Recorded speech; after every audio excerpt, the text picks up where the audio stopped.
C'est parler de la puissance de jeûne. Ok? Comprendre le jeûne que Dieu accepte. On a commencé par parler de ça depuis 3 dimanches. Il faut comprendre le jeûne que Dieu accepte. On a vu dans le livre, dans la parole de Dieu, qu'il y a certains jeûnes Dieu n'accepte pas. Et j'ai expliqué tout ça là. Et on a compris plus tard que le jeûne active la main puissante de Dieu. On a vu dans la parole de Dieu comment ils ont jeûné. Et ils ont vu la main de Dieu. Et je vous ai expliqué c'est quoi la main de Dieu. Quand on dit que la main de Dieu, ce n'est pas une main physique que tu vois comme ça.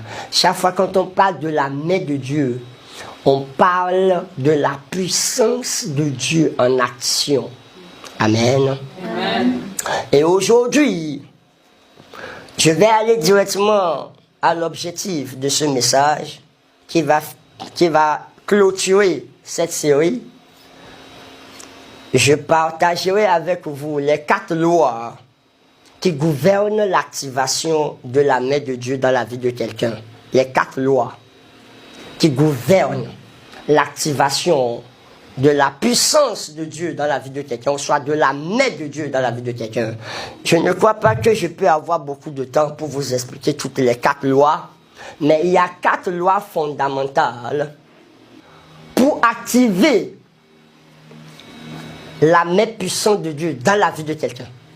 C'est ces 4 lois qui gouvernent la vie de ceux qui expérimentent la main puissante de Dieu, ou autrement dit, la puissance de Dieu dans leur vie. Quand vous voyez quelqu'un qui expérimente la puissance de Dieu dans sa vie quotidiennement, la personne fonctionne sur ces 4 lois. Première loi. La première loi. Vivre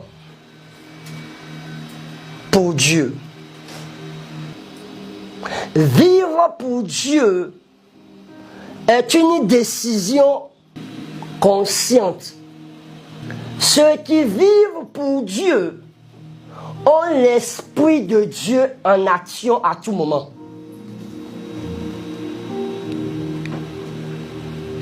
Celui qui ne vit pas pour Dieu peut appeler Dieu. Et ça peut tarder. Mais celui qui vit pour Dieu, quand il appelle Dieu, c'est dans l'immédiat. Celui qui vit pour Dieu a mis Dieu en première position. Celui qui vit pour Dieu ne fait rien en dehors de la décision de Dieu.